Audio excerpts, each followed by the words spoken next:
Hello everyone and welcome to Medford Anywhere Learning TV. We're glad you're tuned in. We want to give a shout out to our friends at Southern Oregon PBS, KTVL, KDRV, and the Dove Network. Thank you for hosting us on your station. In the Medford School District, we have one shared vision, and that we believe that all are learning, and learning is for all. And what better place to do that than right here on Medford Anywhere Learning TV. Hello everybody, it is Teacher Connor here with Miss Britt from the Learning Loft Preschool at Kid Time Children's Museum. Previously in Britt and Connor's detective office, we were in the middle of a mystery adventure. We interviewed Ivan and found out he wasn't guilty. We read a really awesome book.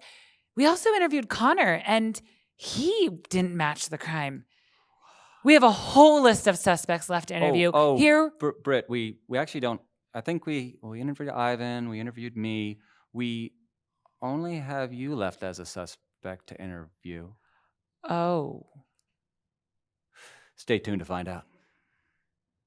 You know, I think we need to take a little bit of a break and do a little bit of research on how to exactly conduct a mystery, because I feel like we're missing something. I have a book about mysteries that might just help us. I've never solved a mystery before. This is my very first time. I've never even been in a detective office before. I think you're right. Let's do a little research here. Okay. All right, everybody. It's time to do a little bit of research on how a mystery is conducted. Now, I have brought this fantastic book called The Great Paper Caper by Oliver Jeffers. Here we go.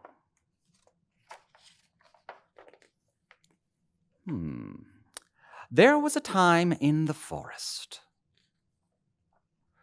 when everything was not as it should have been. Everyone who lived there had been noticing strange things. Branches, they agreed, should not disappear from trees like that.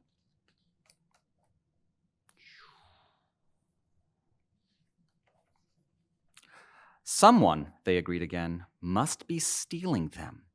And they each in turn blamed the other. Oh, that's kind of like how someone stole the dragon stuff. But they all had a solid alibi, which meant it couldn't possibly be them. So the tree thief must be someone else. An alibi means you have a reason that you weren't at the scene of the crime. Looks like this person was sleeping, and this person was playing video games, and that one person was swimming.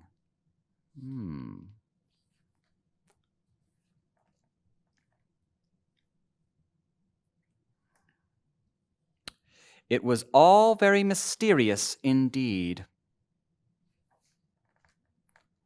An investigation was launched to get to the bottom of things. Oh, that's just like us with our investigation.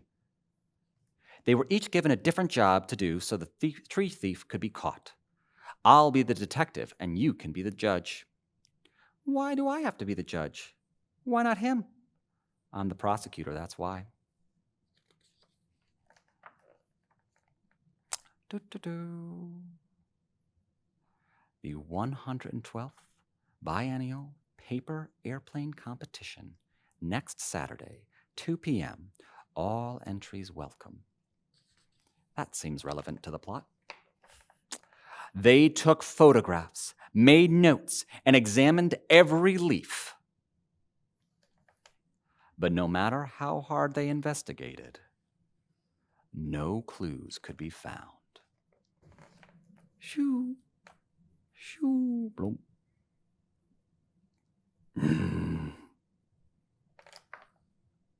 Looks like that bear is hiding. Then an eyewitness report led them to some evidence that had blown in not far away. Looks like a paper airplane. And it had the bear's paw prints all over it. That's kind of like the shoe print that we found. They had found their culprit. Looks like they're making a phone call. Hello, police?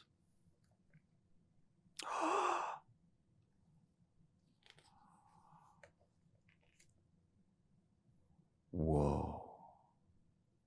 It looks like this bear is putting this tree in here. What is this machine making?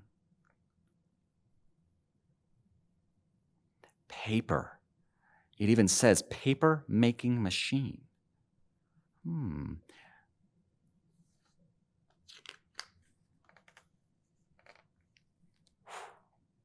Looks like the police showed up. The policeman walked outside of his car, investigated the house. Inside the house. Oh, look, there's some other bears. This is Champion 1936. That's quite a ways ago. And he's holding a little paper airplane there. This says Champion 1972, and it's a bear with an epic mustache.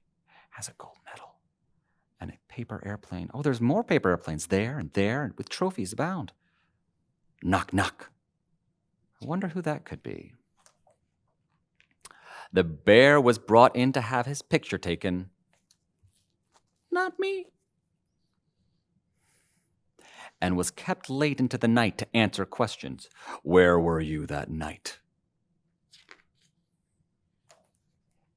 The next day, he confessed to everything in court. All about the paper airplane competition and how badly he wanted to win. And he knew he wasn't very good. And he had run out of paper, and he had no one to ask for help. He was so sorry for taking their trees without asking. He hadn't meant to do so much harm. Oh, look, he's picturing himself as first place. The court is adjourned. Well, all right, they thought, but he'd have to make it up to them by replacing the trees. And a paper plane competition indeed? That sounded interesting. The bear kept his word and made it up to them. And as the others helped him gather up the old paper airplanes, they had an idea. They put them together and made a new one. Whoa. Finish line. Fin, which means the end. Wow, that was a good book, and I think we learned a lot of important things about mysteries. You know, I realized that everybody is a suspect in this particular instance. I mean, Ivan was a suspect, I am a suspect, or was a suspect, and it's nothing personal, but you're a suspect as well. And I think we might have to interview you. Okay, that's fine. No big deal. I don't mind at all. Awesome. So, I mean, let's see. Something that they brought in the book was an alibi. That's something that you were doing during the time that the crime took place. So what's your alibi? What were you doing before we decided to film this episode? Well, I jogged here today. So okay. I went for a little run, and then I arrived at the studio, and you and Ivan weren't here yet. So I was just kind of like hanging out before we got started. Just here. You were here alone? Yeah, it was fine though. I do that all the time, and it was after a run, so I was just kind of resting. Interesting. Yeah, it's no big deal. Oh, okay. All right. I'll keep a mental note of that you were here alone while the crime took place. Let's move on. Let's move to clue number 1. Now, in front of you, you will see clue number 1, the footprint at the scene of the crime. Can you do me a favor, Miss Britt? Can you take your shoe off and just see if that lines up? Oh, sure. No problem. All right. I've got my shoe here. Mm-hmm. And oh, look at that. That's a pretty perfect fit. But yours was a perfect fit too. So That's true. it's not really. What did we do when mine was the perfect fit? I don't remember. I think it was just, everyone's shoe fit. No big deal. What part of the shoe did we look at? The top. That's right. Thanks, guys. It was the bottom of the shoe. Can you flip the shoe over? Yeah. Oh. I can. It has those square marks that are the same as the footprint there. Yeah. It's kind of hard to see in the black and white, but it looks like it even has that little swoosh mark too. Yeah. But these are very popular shoes, Teacher Connor. I see people wearing these kind of shoes all the time. Uh-huh. Yeah. Those running shoes that Yeah. you ran in here Yeah. with Yeah. They're very common. that match the running shoe imprint on the Yeah. clue. Okay. So you were here alone with your running shoes. That's interesting. Perhaps we should move on to clue number 2. Yeah. No problem. Now, clue number 2 is the Fitbit there. Yeah. And that, what does a Fitbit do? Oh, you runners use Fitbit to see how fast they go and how many steps they go, and they're most often worn by runners and sometimes swimmers too. Oh, really? Mhm. Swimmers love Fitbits. Is that particular Fitbit familiar? I have never seen this Fitbit in my life. Really? Never. Well, that's what Ivan said. And we had him show us his wrists because it has been really sunny outside lately. And sometimes when people wear watches or Fitbits, they get what's called a watch tan. And it's this little part on their skin that's a little lighter than the rest of their skin. So, Miss Britt, can you just for, to make sure that you're not the culprit, can you go ahead and show us your wrists? My wrists. Yeah, you could show us a wrist. Sure. Oh, yeah, it looks like you're oh, wait a second. No. Yeah, Just- there's no mark there. No? You're good. I guess you're clear to go. Oh, did we forget something? Oh, that's a good point. They brought up a good point. Can you show us the other wrist too? Sometimes people wear their Fitbit on the other hand. Okay. Miss Britt, Yeah. you have a watch tan. That? Yeah. Yeah. I do. Huh. Oh, no, Teacher Connor. This is from my fancy watch. Uh-huh. Here, let me show you guys. I'll show you up closer. See, my fancy watch leaves a nice circle print. And this watch has a square. See? Miss Britt, I know it's kind of hard to see, but I'm pretty sure the shape on your wrist is indeed a square. So what I'm getting from this is that you ran here, you were alone, you have had a watch on your wrist, and that brings us to our third and final clue, the plaid. Yeah, the plaid. Hey, Miss Britt, Yeah. does that plaid look a little like the plaid that you're wearing? It does, actually. I need to confess.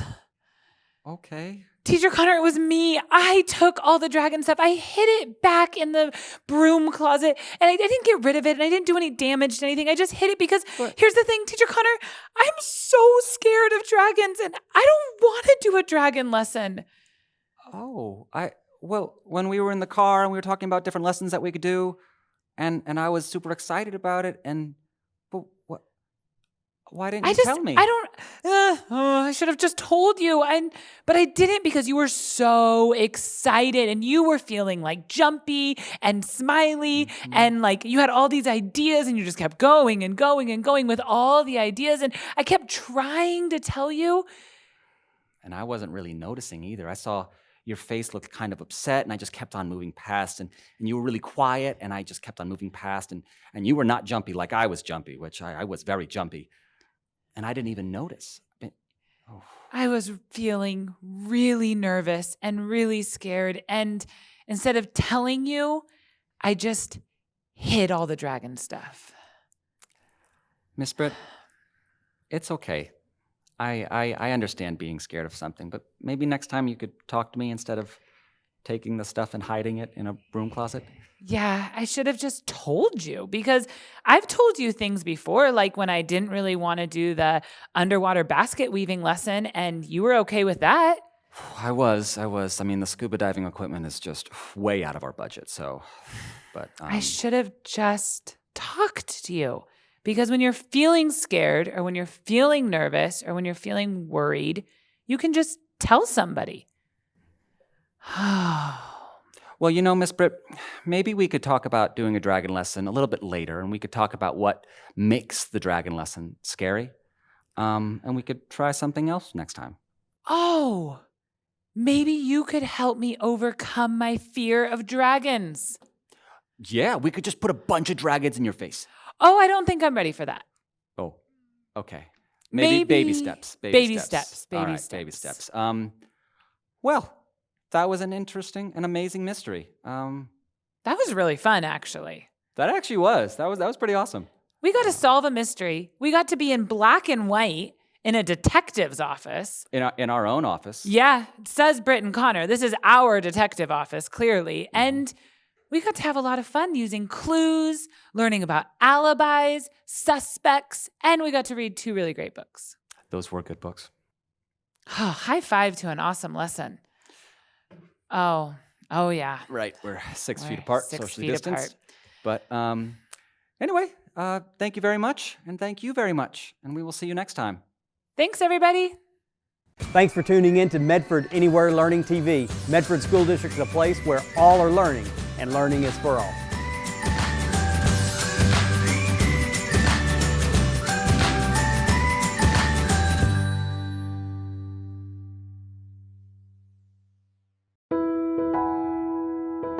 Miss Rose, I miss you a bunch. I hope that this virus stops so I can see you more. Miss you. We love you. I wanted to say hi to Miss Rossi's class and all my friends at Jacksonville, and I miss you. Bye. Hello, my name is Christian Chavez, and I go to KUA's charter school, and I want to give a huge shout out to Miss Kay Derrickson. She is highly respected with my family and I, and I just wanted to let her know that she is super important to me because she helps me with my education, and I hope she stays safe. Mr. Smith, I love you. Thank you, Mrs. Pardo and Mrs. Manili. We miss you and love you. Bye. I appreciate Mrs. Valois because she's very hardworking, easy to talk to, and loving and understanding to all her students.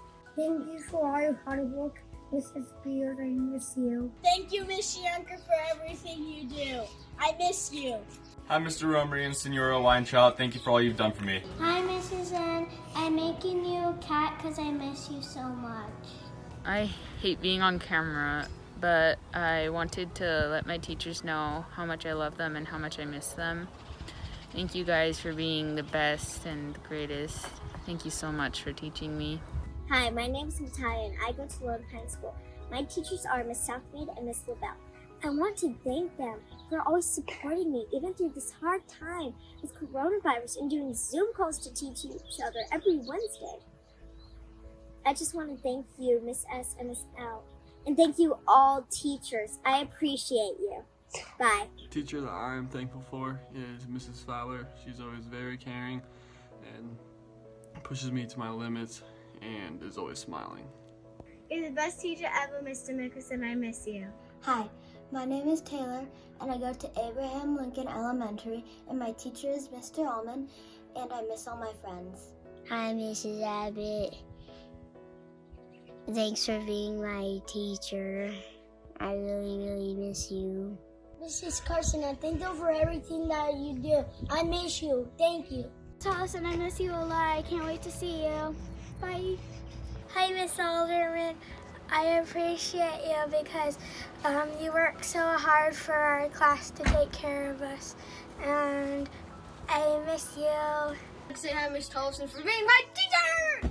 Hey, South Medford teachers. I just want to say thank you from me to you for mainly these last 3 years. You guys have taught me so much and really helped me make the person that I am today, and you guys have been so gracious and lenient and just all around good teachers, and you're dedicated to your students. So if you've had me as a student, I just want to say personally thank you so much, and for like always taking the time to teach me and explain things and answer my millions of questions. And also, even now in quarantine, you guys are still dedicated to your students and you're still working hard to teach us. And I just want to say thank you, and I hope you guys are doing good. I'm thankful for Miss Blessy at Roosevelt School. She's the best. Hi, Mr. Barbie, thank you. I'd like to say hi to all my 6th grade teachers, Mr. Franklin, Miss Banky, and Miss Cabot. Thank you, Mrs. Stratton. Thanks, Miss Murphy at Hoover Elementary. We miss you.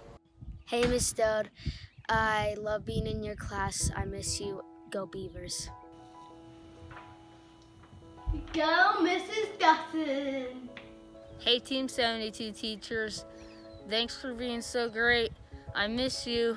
Go Bulldogs. Hey, just wanted to give a shout out to Miss Mie's class at Jacksonville Elementary. And a hi to all of the students, staff, and teachers. I miss you. Bye. Hello, I am Malachi. I go to Lone Pine School. My teacher is Mrs. Mock, and I want to thank her so much for helping me out on math problems, reading problems, my writing, and all of my school stuff. Even though we're farther away and we can't talk to each other more, she's still been helping me out a lot. Well, thank you, Miss Mock. Bye. I love you, Mrs. Fieldtime, so much because you're so kind and nice. Thank you, Miss Quill and Mr. Weinberg, for teaching me in the short year that we have. Hi, Mr. Vasquez. Schmidt, I really miss you. I hope you have a good day with your girls today. I hope that we can go to school together soon. Hi, Mrs. Joy. Thank you for all the hard work that you've done to keep us going on a school walk. You're a really good teacher. I miss you. Hi, Mrs. Bennett. I love you. I'm so glad you're my teacher this year. And I hope you're doing good. Bye.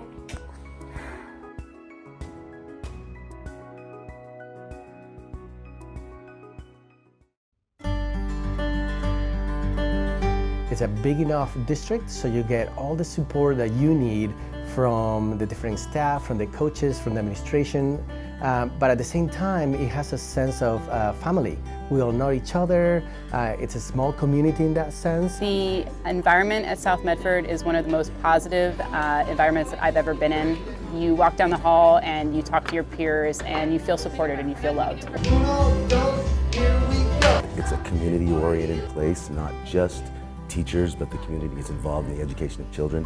And I believe that in this district, we work very, very hard together for a common goal to make sure that all children are succeeding at all levels and all diversity, and we try to incorporate as many things as we can and work together to make sure that children are going to succeed.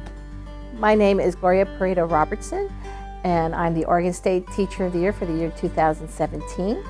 I teach kindergarten at Howard Elementary in Medford, Oregon. The reason why I love teaching in Medford is that, especially here at Howard Elementary, we have such a diverse population. We have, this year in my class, I have students that are Filipino and they speak Tagalog, and then I have some students that speak Spanish and they come from all different parts of South America. Our students really need role models. For our kids to see, hey, you know, that person looks like me.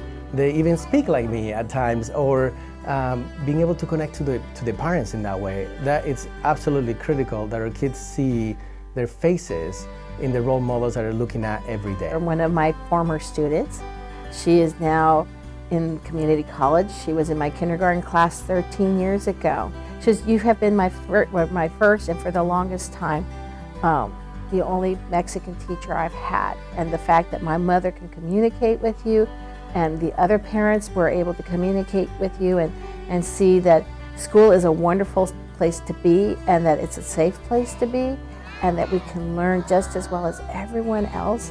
And so she wanted to come back and think about her teaching career here back where she started originally. To spell by stretching I'm them Isaiah out. Ganaway, and I teach kindergarten, and this is my first year I love it.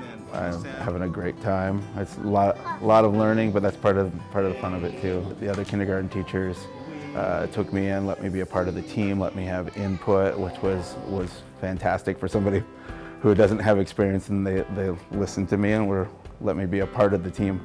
One of the best ways for teachers to feel successful is when the students experience success. And you know, all the professional development that we do outside of the building is really important for us to sharpen that saw. But at the same time, the best professional development takes place inside the building. And when teachers collaborate with each other, that is just, we get so much out of those experiences. The support that you get from administration and from the other teachers is different than in all places. So you really want to check out the school and the school district that you're going to. I had a 10-year career on the East Coast, and when I made this move, I made it deliberately.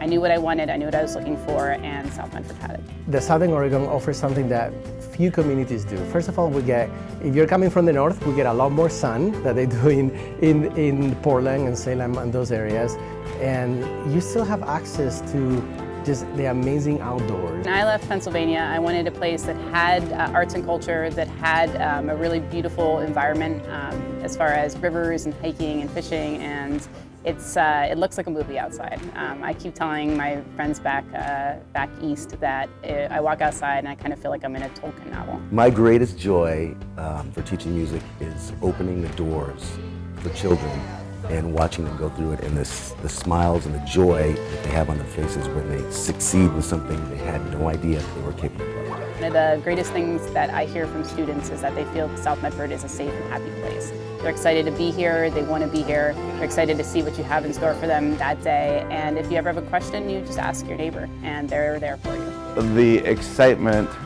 when a student gets something that they've been working hard on is irreplaceable. And so I came to Howard, and I was so happy. All the wonderful families that were here that just wanted to have somebody that they could have communicate with them and love them. You know, I lived in a big city for 5 years, and it was fun. But there was also a bit of a sense of isolation, and here you don't have that. It's really easy to find your place, and it's really easy to connect, and really easy to be able to be a part of something.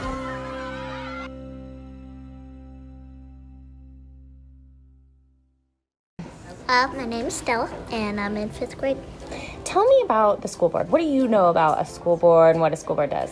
I think it makes like big decisions for the school, and do you decide field trips? It is the people that decide like stuff about the school, like they're the people that decide all the school rules and stuff like that. What do you think about that? I mean, it sounds kind of like a big job. Yeah, it is a pretty big job. I've seen like what they do, and it's pretty cool. They volunteer, so they don't really get paid. It's kind of shocking that they don't get paid, but like it's good that they're volunteering, you know. They do so much for us, and like for the students, I guess. I think that that's really nice of them, especially since I just think it's really nice because a lot of people don't take the time to do that in their day, and a lot of people don't care that much about other people. I like how they all like make a decision by listening to each other's ideas and correcting each other's ideas. Keep doing that if you want like the world to be a good place, and maybe that might encourage some kids when they grow up to be a teacher too. Thank you for the amazing ideas and rules you've come up with, and I hope that you guys keep on having fun with your job and make very good decisions. Gracias, Medford School Board!